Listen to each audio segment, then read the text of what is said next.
Hi everyone, it's Sonia McDonald and I'm the CEO and founder of McDonald Inc. and Leadership HQ. And as you know, I am interviewing incredible leaders from around the globe, and it's such an honour today to be speaking with a dear friend and the remarkable Fiona de Jong, who was the former CEO of the Australian Olympic Committee, but now she's heading up marketing. She's Chief Marketing Officer at Austrade. So I think there's more to that title, isn't there?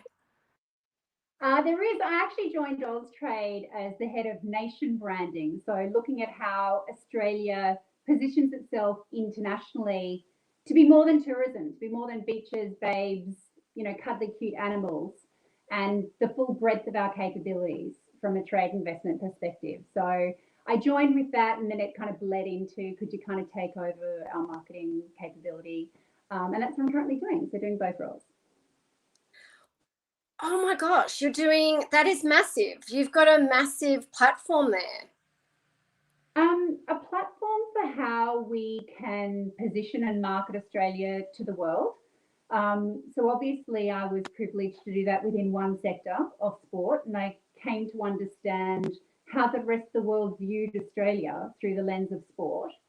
But now I'm able to do that and work with a whole range of priority sectors in a whole range of countries around how we can grow Australia's economy, because obviously with our population, we can only sell so many products and services domestically. It's how we can grow our overall economy and the success of Australian businesses like yours to international audiences.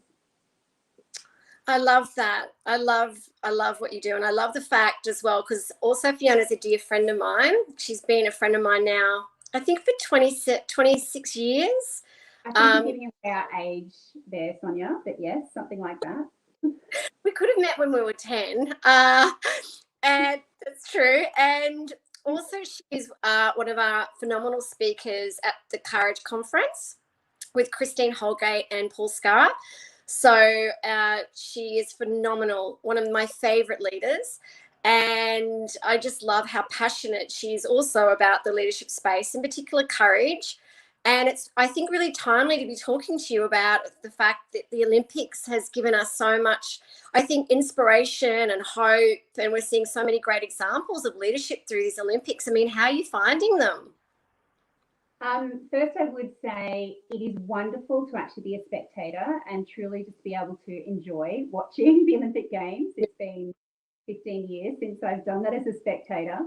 And I'm, of course, delighted with the results that the Australian athletes are able to perform. Like you spoke about courage, and every one of those athletes has had to be courageous many times in their lives to put themselves on the line and say, I'm going to go for this. I want to compete for Australia. I have a goal. I want to compete for a medal or a gold medal, whatever those vision statements are for each of those athletes. It took courage to look it in the face and say, I might fail, but I'm gonna have a go. And that's where I love my time in the Olympic movement, because I was able to witness leadership at an individual and at an organizational level in a really high performance environment when the pressure is on. And there's a lot that you learn in that space that's equally applicable to the business world. So what do you think? There was an interesting article recently was published through the AFR around how CEOs can learn a lot from Olympic swimmers. I mean, what do you think in terms of the fact that I'm seeing obviously a lot of grit, perseverance, passion, resilience, and also the fact they've all got coaches, which is a great thing as well. Big advocate for that, but also I'm seeing a lot of humility. Seeing a lot of collaboration as well, which I think is great, that they're all really supportive of each other. And it's interesting seeing the interviews around, they're always trying to lift up other countries as well. It's not just about them. They're like, I love this team and I love that team. I think seeing that collaboration and that they're all in it together. I mean, what do you kind of see as that similarities in terms of leadership and, these amazing sports people? If I hear what you're saying in that is, there's teams within teams, and there's an athlete coach pod, as we'd call it, which is a really important, trusted relationship, as it is between an employee and their immediate manager. So there's a lot to be said for how effective athlete-coach relationships work as there are leadership in the business sphere. And then you look at the sport, which is the sport of swimming, and how do they lead and how do they operate and what are the attributes that they carry as members of the swim team. And then you put the swim team in the context of the Australian Olympic team and go, okay, what is it that's common to all Australian athletes that are members of this Australian Olympic team? And then you go, all right, let's put the Olympic movement, every athlete in the Olympic village, and what is it that brings us and unites us together? So you're seeing a really live example of teams within teams, as there are in any organisation where you have members of a team, no matter how small or large, immediate managers, within an overall department, within an overall organisation that might be part of a global organisation. So what you learn and what you observe in those Olympic teams are equally applicable in terms of high performance outcomes, are equally applicable for business. I think that's something we could learn a lot from, can't we? In terms of, if you think of that CEO, they've got the CEO relationship with the exec team, the CEO relationship, as well as, the exec team with the greater organisation, plus with the shareholders. And I think that we can learn a lot from our Olympic sports people around this as well. So, yeah. That leadership needs to work deeply at, to go down and jump a few layers. So if, like, when our gold medalists win a gold medal, to have the Prime Minister call them personally and congratulate them or through their families, like, that is such a touching moment where the leader of our country acknowledges the work of an individual. And you can't underestimate the power of that for that athlete to feel valued for their contribution and sacrifices they've made to work towards that goal. And the same is true if the CEO acknowledges the work of an individual, no matter where they sit in the hierarchy, just to acknowledge and call out people's work. It goes a long way for rewarding and helping people feel valued and valuable.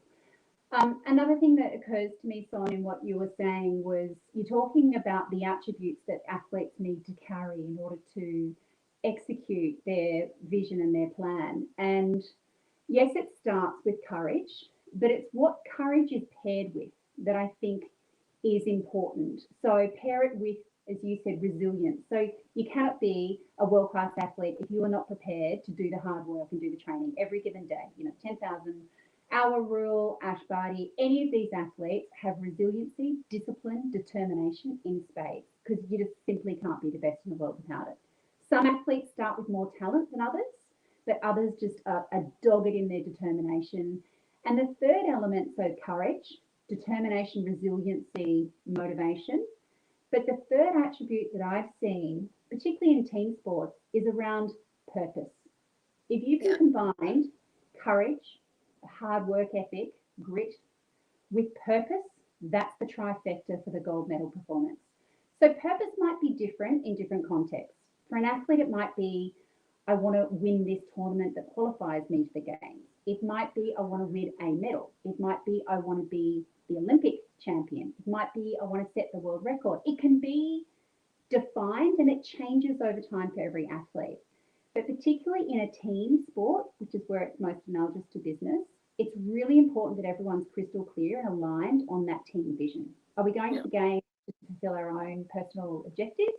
Are we going to win a medal? Are we going to win the gold? Like, having that alignment of purpose is where I've seen teams execute perfectly. Like the women's rugby in Rio 2016, first time it was on the Olympic program, Australia was doing quite well, but how they executed that games was just beautiful in a team environment perspective.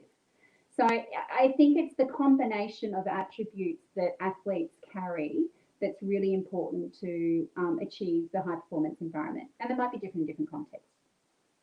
Yeah, absolutely. And as you know, I'm a huge fan of courage, and I talk about courage, resilience, and also purpose in my book as part of the Courage Compass. As I agree, they're the kind of key elements of what you need. You kind of got to have that why and that intent and that passion around it, and that resilience just to keep moving forward around what, going for what that goal or that dream or that gold medal or silver or bronze. I think even being part of the Olympics and part of the journey is so powerful as well. So in terms of when you were, now that you're in a leadership role now, and when you were CEO of the Australian Olympic Committee, what were some of the key learnings that you've learned as a leader? What are some of the things that you've gone, wow, this has been some really interesting insights for me as a leader? Every day you turn up to work with a leadership opportunity, learning opportunity. I would observe in the shift I made between being a director of sport or a COO to the CEO was a shift in understanding how people relate to you. So as soon as you have the title of CEO, it gives you a seat at the table for people to want to listen. And using that to achieve a greater good is just so important. You can't underestimate the impact you can have by articulating in a powerful, inspiring way the vision for the organisation and your personal way that you want to operate. So let me make that real. In the context of the Olympics, our vision and purpose of the Olympic movement is to make the world a better place through sport. Yeah. And I absolutely believe that Australia is a better country because of sport being part of the fabric of our society and our culture. What does that mean for me as a CEO? And what does it mean for the other employees in my organisation? Like, we've got to make it real for them. How does what they do, shuffling paper at their desk, 3 years and 9 months of the year, help make the world a better place through sport? And directly linking it to that purpose is really important in a really practical way. So for me as the CEO, my vision was around, for my employees, I wanted everyone to do excellent work every day. So excellence, health, and my statement was around to inspire excellence, happiness, and health in all of my employees, and do so with absolute integrity. So when I met with my senior leadership team once a week, I would check in on how they're going and what I can do to help them do excellent work. If the Olympics is about one thing, mediocrity doesn't cut it. So everyone has to do excellent work. What is it that's making them happy or getting in the way of them being happy in what they do? So if that's, picking up their children from school once a week, it's holding them to account on those aspects of their job, not just the work.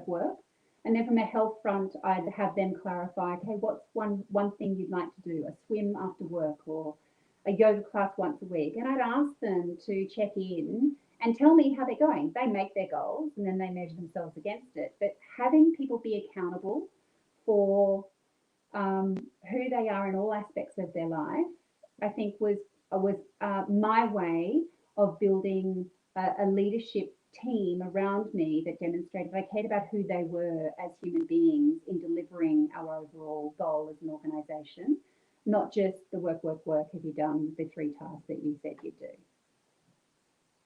I love that. I love that that was kind of your centre pole of leadership around excellence, happiness, and health. Yeah, like that's who I am. I want to do good work in what I do. I want to be happy and bring joy to people's lives. And watching the Olympics does that for millions of Australians. And I believe in being healthy in the way in which we go about our work. So very simple mantra that I've lived by, that I brought myself to the role of being the CEO. And that's something else that I learned over my years as I assumed different leadership roles was giving myself permission to be authentically who I am, not trying to be who or what everyone else wants to be or emulating other people's leadership styles. Just lean into who I am, and that authenticity is actually the best gift you can give to your staff. And that comes with, confidence and courage in belief in who you are. You have to temper confidence to not be arrogant, absolutely, which is something you always need to check. So combine courage, capability, and confidence, you can come off as a tosser. But confident in you've set a good vision, you've articulated in an inspiring way that people are clear on what it is, how they contribute to it, and then hold them to account on all attributes of who they are when they turn up to work was kind of what I felt. If we weren't doing that in the Olympic movement, then where could we do it? I love that. I love that. So if anyone has any comments or any questions, please add them to this live. Fiona is very happy to answer any questions that you might have. And, you know, I know that you are passionate about courage, and you're going to be talking about the Courage Conference that's coming up. I mean, how are you feeling? And I know you're also in lockdown in Sydney. We're in lockdown now here in Brisbane. Again, but you've been in lockdown a lot longer than we have. And talk about courage. I'm feeling for everyone in Sydney, but how are you going? So we're at week 6 of lockdown. I feel for the Victorians who lived through this perhaps last year. Look, I have up days and down days like everyone, trying to juggle homeschooling. I have a young son, grade 1, with a full day of work commitments and a team that's relying on me. It's hard not to feel that, you know, as the leader, you need to be strong and be there for everyone around you that needs you. But I'm very deliberate about filling my cup with the things that I need to be strong. So for me, that's, you know, running and doing a little yoga class, taking some fresh air and sunshine in the 30-minute window that I have during the day. So it's being clear. I think what COVID and lockdown forces us to evaluate is what are the really, really important things in my life. When everything else goes and everything's for grabs, what's really important for me to be happy. And I'm very clear on that. I'm like a dog. If I don't get run every day, I'm not nice to be around. So that's the non-negotiable. And then I've set a cadence with my EA around get my meetings done in the morning and I get my work done in the afternoon. But like anyone, I'm working very late because I'm trying to do 2 jobs of school my child and lead a team and actually do the work I'm responsible for delivering. Having said that, people are understanding, but I hold myself to a high standard, as many leaders do. And I don't like the task list getting too long and me just not smashing it. Yeah, look, I think us as leaders, it's a completely different, again, platform for us. And we're trying to navigate, you know, last week I was talking to one of the judges in our leadership awards who touched base to see how it was going. And I loved his analogy around we're all on the same sea, but we're in different boats. And we're all trying our best to navigate the sea, you know, but it's also around we have to also have that kindness and empathy that it's going to be courageous to this sea, but we also need to help each other navigate this time as well. So it's random which boat you get, whether it's got holes in it and leaks in it, whether you've got 5 kids in the boat or just you paddling alone, solo. Like, it's different for everyone. It's a beautiful analogy, actually.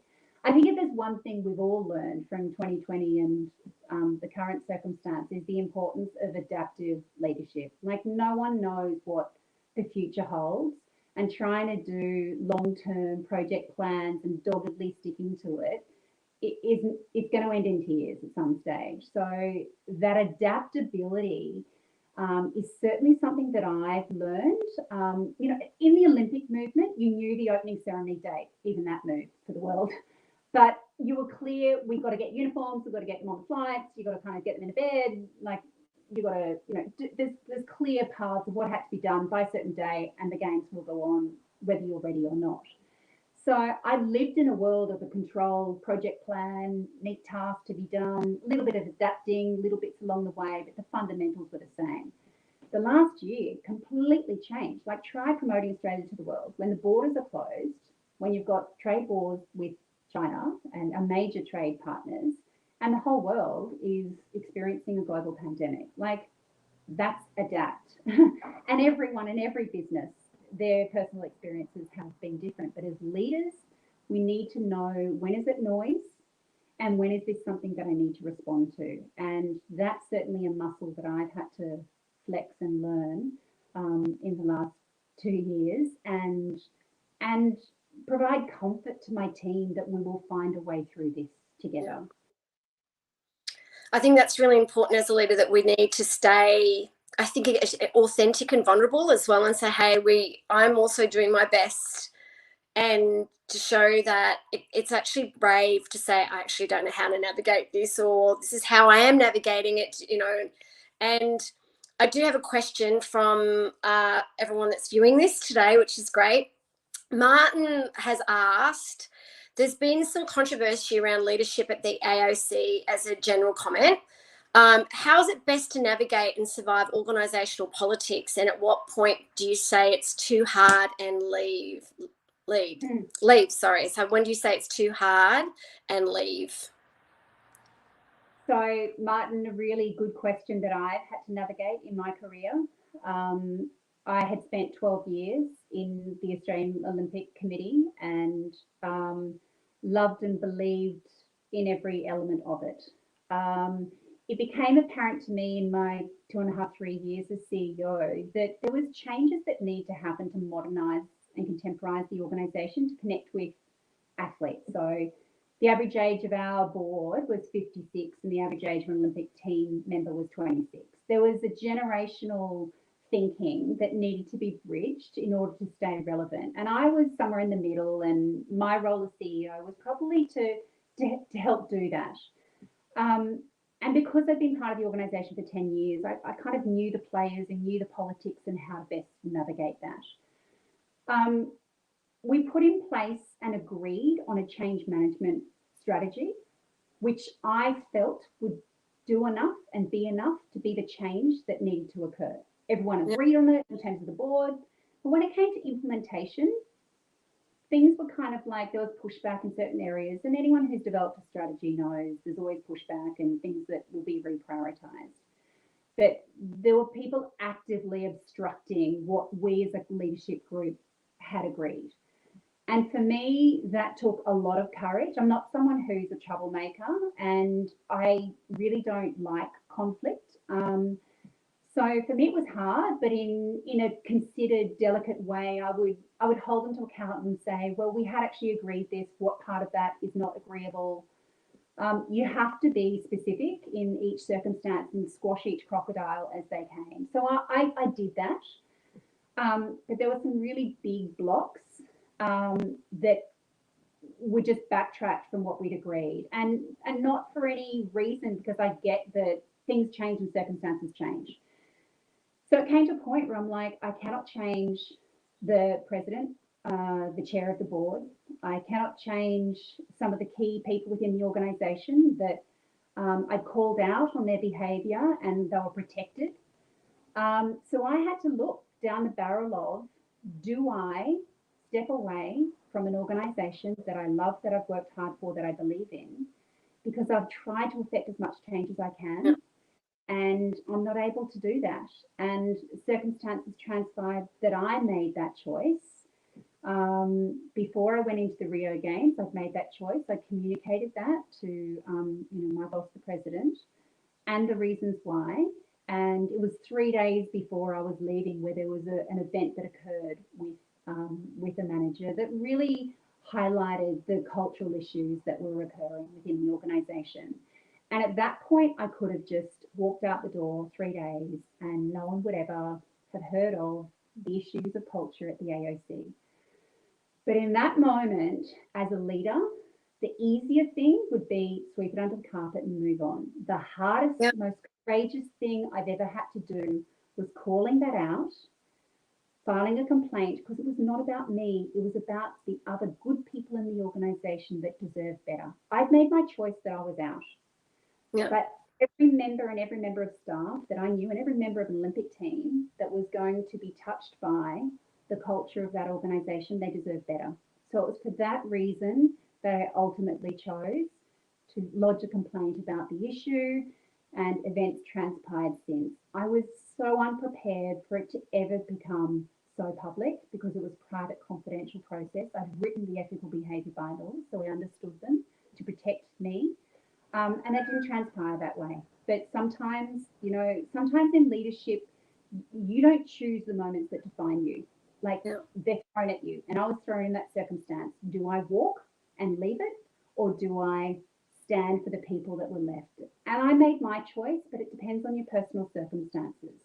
I paid a big price.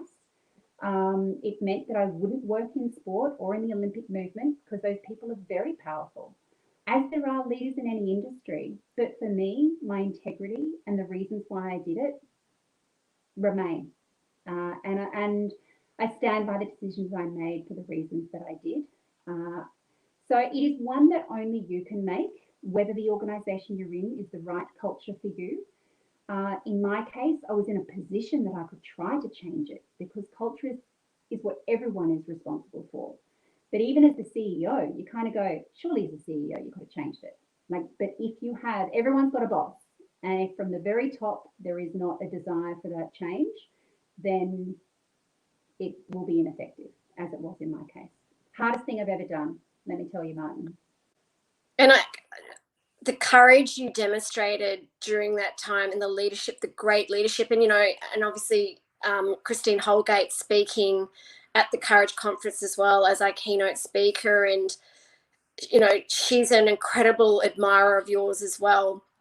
I think there's many of us that are, as of you, as well as Christine, as anyone that's had to be truly courageous in times of, you know, you did something that you could have walked away and gone, I'm done with it. But I knew, and even when I first met you, your passion about sport in your early 20s was incredible, you know, and it would have been something that was part of your, it was kind of part of your fabric, you know, this is part of who you are. It is. And it continues. I believe in the power of sport to transform people's lives, but the AOC is not the only organisation that you can do that in. yeah. And I think that for many people, sorry. Oh, gosh, sorry. For many people who, by the time you get to leadership levels, you have invested so much time and effort in your career. It is so hard to walk away from that. You know, in my case, it was 12 years, but it was the 5 years before that as a lawyer that armed me with the skills. Like, you work your whole life to position, then how you step away.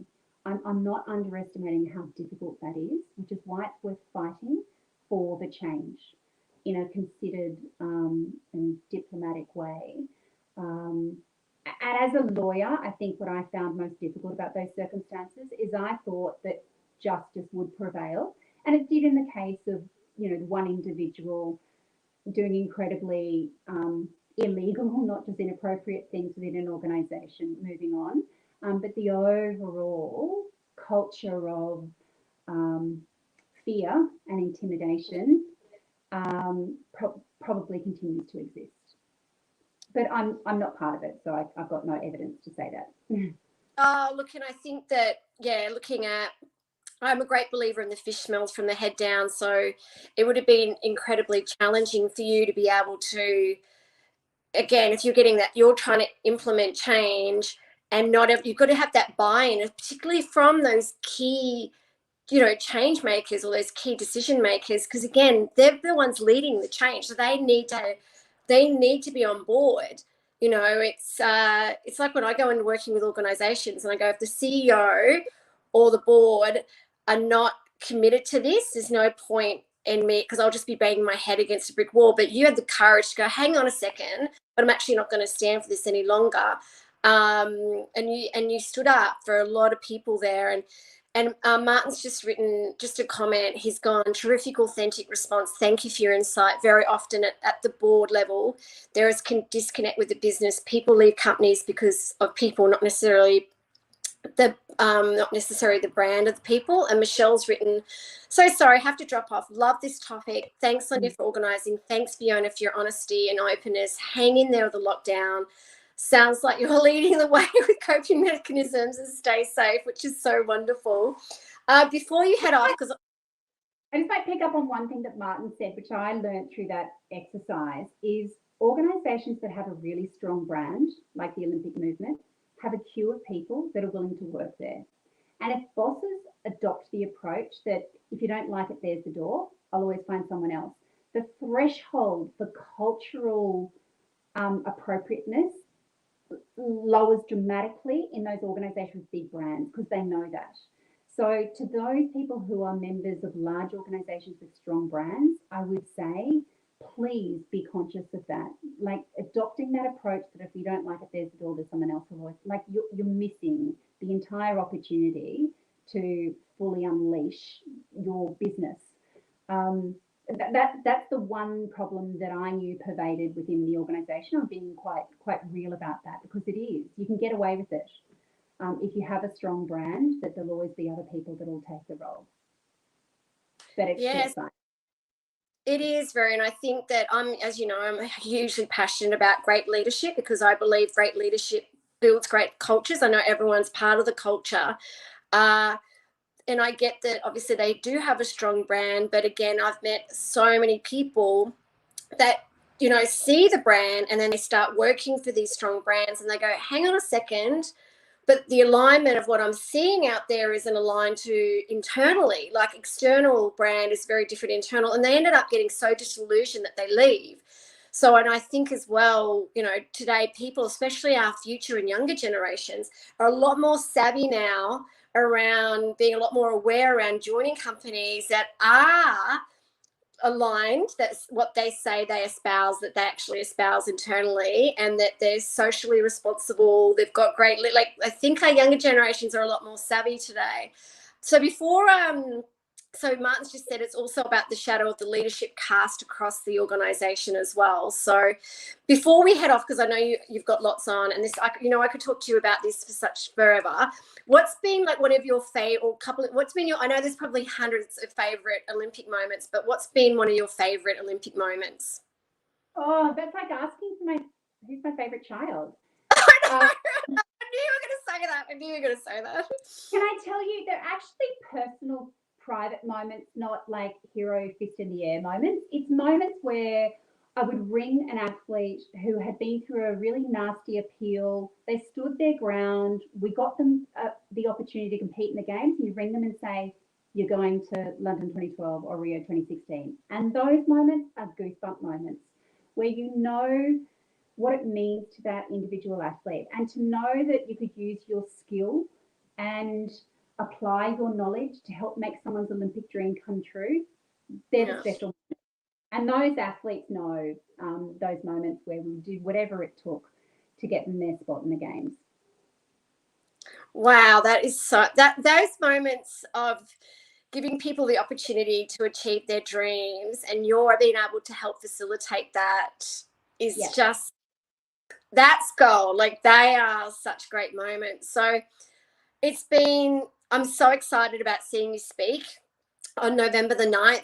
I know you're an amazing speaker, you're an amazing leader. I know there's so many people that have reached out to me that are so excited about specifically seeing you, which has just been amazing. If anyone's got any last minute, like, we're literally going to be closing it off, but if you have something quickly to ask Fiona or any kind of comments or insights, please quickly jump on now and ask.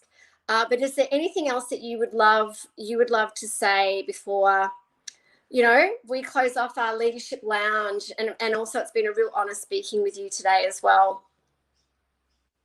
No, other than to say that anyone, anywhere in an organisation can create the change that you want to see. And to the theme of this leadership series, is it does take a huge amount of courage to put your ideas out there and to put yourself on the line. But with all sincerity, that's what organisations need right now, is that innovation and your willingness to make a contribution. And it's not determined by hierarchy or where you sit in an organisation. It's determined and limited by your willingness to have the courage to put your ideas out there. And Australia will be a better country for us being more courageous in our willingness to do that. I agree. I'm a great believer that, you know, I always say you can be kind as a leader and strong, and you can be courageous as a leader and actually have fear. But in leadership isn't a role or title, but it's about courage. It's all about courage. And I think if there's one thing, I was reading an article even this morning, I thought it was a great article about the injection of new leadership. So I liked her language around injection. I was like, oh, okay. And I was like, yeah, I wouldn't mind injecting a few politicians with some leadership. But anyway, that's another challenge. And she did talk about we need new leaders. We need leaders who are going to lead with that courage and kindness and empathy. And that just has to be kind of the crutch of like what we're doing in terms of leading the way, because as Australians, as a community, we're all in this together, and we need to, be courageous together. So you have been amazing, and I knew you would be. I'm so sorry we're a bit delayed this morning. We had a few technical issues from my side, so our apologies for everyone that we're a little bit late with our 1 p.m, but we managed to get on, and it's been such an honour speaking with you today, Fiona. You're just fantastic. Absolute pleasure. Enjoy the rest of the games, and I look forward to seeing you in November. Okay, you take care and stay safe. Shall do. Thanks, bye. Bye.